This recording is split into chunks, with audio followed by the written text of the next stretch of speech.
Taking a step back from the themes of the actual short for a second, I want to talk about the Southeast Asian-inspired fantasy world that the story features.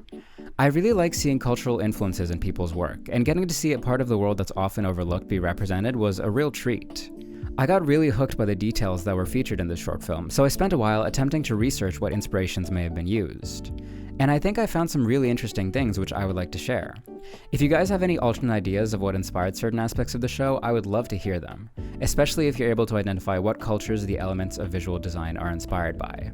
So starting off light, I was really captivated by these bells featured in the ritual in the middle of the episode. Their design is very distinct, and the fact that they seem affixed to a ring makes them even more unique. I did some digging and wasn't able to find an exact analog for this type of bell design in real life. However, the style of the bell and the fact that it is held in this way does make me think of the Indian tal or manjira. It's essentially a small cymbal that is played in the hand.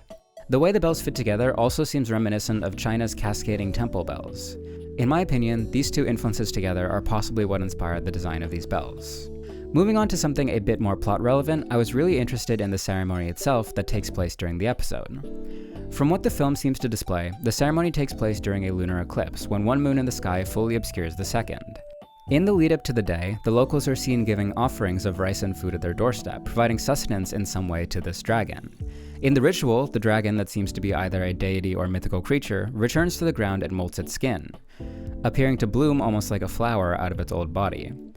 During this, the dragon also gives birth.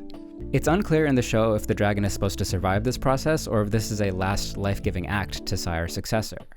But regardless, in the film, the older dragon perishes anyways.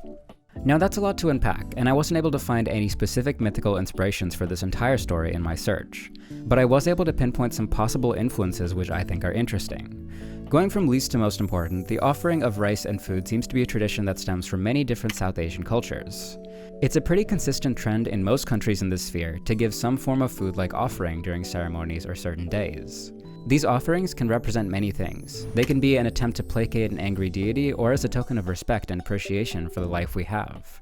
Moving along, one possible inspiration for the dragon that we see in the short film is the moon-eating dragon of the Philippines known as the Bakunawa. While most representations of the Bakunawa are as a fearsome and toothy creature, the primary focus of their mythos is their responsibility for causing eclipses. The original legend of the dragon involves a sky with 7 moons, which captivates the dragon into trying to eat them.